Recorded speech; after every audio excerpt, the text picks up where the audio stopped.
What's the most unexpected thing that's ever happened to you? Last year, I moved into a historic downtown apartment. It had a lot of character and quirks, including a small locked door. The landlord didn't have the key and said it had been sealed for years. Curiosity got the best of me, so I called a locksmith. Inside, I found a dusty box filled with letters from the 1940s, revealing a long-distance romance between a soldier and his sweetheart. One letter mentioned a hidden compartment with a special gift. Using the detailed description, I found an antique locket with their photo. Research led me to discover the soldier's sweetheart was alive and in a nearby nursing home. I contacted her and arranged to return the locket. When I handed it to her, tears filled her eyes. "How did you find this?" she asked, amazed. I explained the story. She smiled and said, "I've always believed he'd find a way to get it back to me." What's your most horrifying Tinder tale? I matched with a guy named Mark on Tinder. He seemed charming, and we quickly hit it off. After a few dates, Mark started to become possessive, showing up at places I mentioned in passing and constantly texting me about my whereabouts. Feeling uneasy, I ended things. Then, things took a dark turn.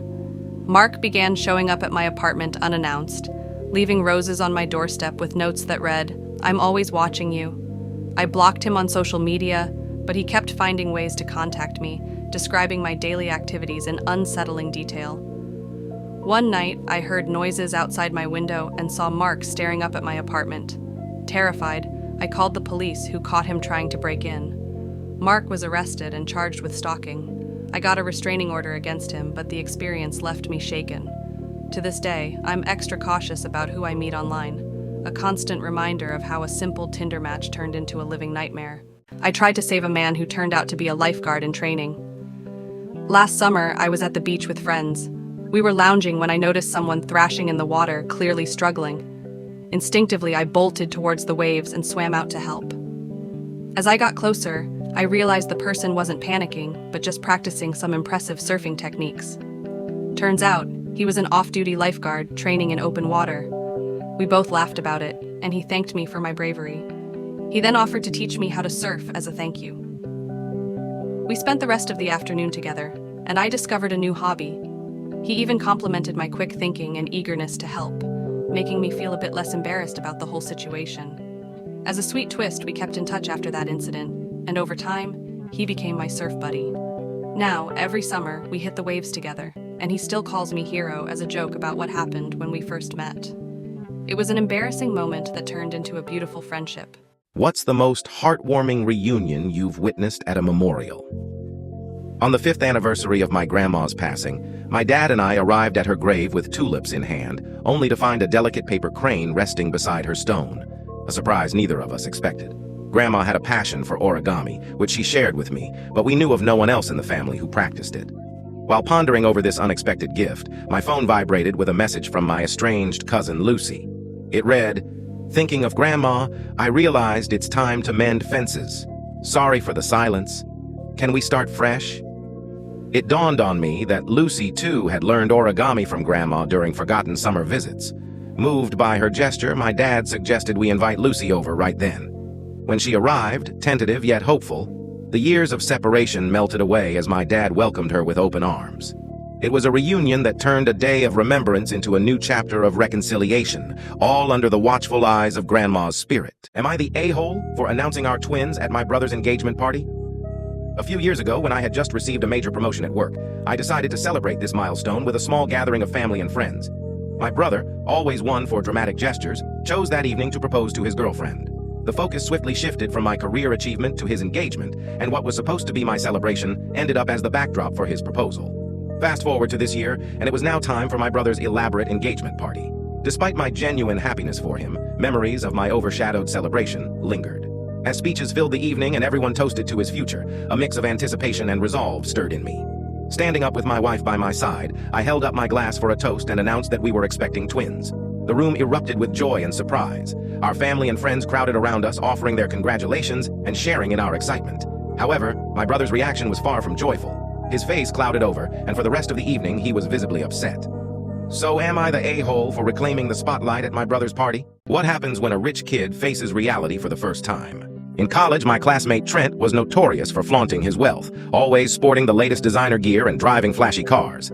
He mocked us for our part-time jobs and lived like a king. At a party, he bragged about discarding a Rolex because too many people had it.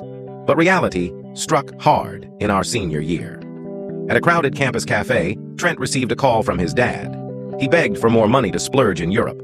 His dad, fed up, flatly refused and declared he was cutting him off.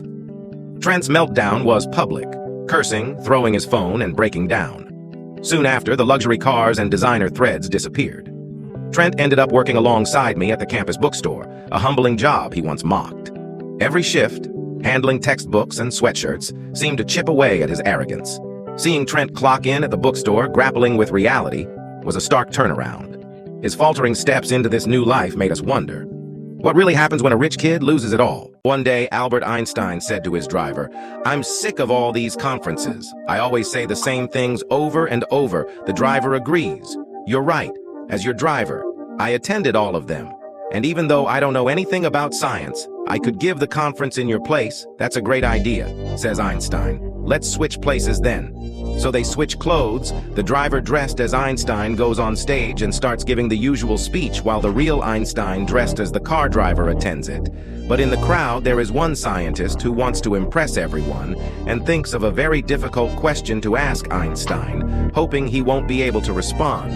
So this guy stands up and interrupts the conference by posing his very difficult question. The whole room goes silent, holding their breath, waiting for the response. The driver looks at him dead in the eye and says, "Sir, your question is so easy to answer that I'm going to let my driver reply to it. Doctors, what's the most heartbreaking case you've encountered in the ER?" A particularly haunting ER case involved an 80-year-old man with advanced dementia brought in by his son. The son seemed exasperated, openly stating that it was easier to manage his father now that he couldn't move or speak much. His lack of empathy was alarming, prompting us to transfer the elderly man to a specialized care facility for better support. 3 months later, the man was rushed back to the ER in a critical state. The facility had recommended allowing him to pass peacefully in his own bed, but his son insisted on hospitalization, threatening legal action against any suggestion of palliative care. That night, as the man lay on his deathbed, his son burst into the room, furiously yelling at him for not changing his will to benefit him more. He screamed and cursed at his dying father, refusing any medications that could ease his pain and suffering. Watching this unfold was deeply disturbing. It was a stark reminder of the cruelty some exhibit towards their vulnerable family members, driven by selfish motives and greed. Divorce lawyers. What's the worst way you've seen someone try to screw over their spouse? My client's husband, a successful architect, became insufferably arrogant after his firm won a major contract. He decided he needed a more sophisticated partner and filed for divorce. My client, a dedicated mother of 2, just wanted custody of her kids and a small support amount. She was willing to settle for a modest home, $200 in child support, and $5,000 to start anew. Her husband, feeling smug and untouchable, refused and pushed for court, thinking he could minimize his financial obligations. He didn't anticipate the judge's response. Seeing his arrogance and my client's modest request, the judge awarded her a comfortable house, $2,500 per month in child support, and a lump sum of $50,000. The husband's face was priceless as he realized his greed cost him much more.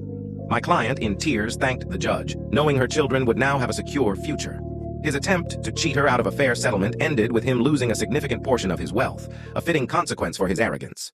One day, a soldier who was finally returning home after serving in Vietnam called his parents from San Francisco. "Mom and Dad, I'm coming home, but I have a favor to ask. Have a friend I'd like to bring home with me." "Of course," they replied. "We'd love to meet him. There's something you should know," the son continued. "He was seriously injured in the fighting. He stepped on a landmine and lost an arm and a leg.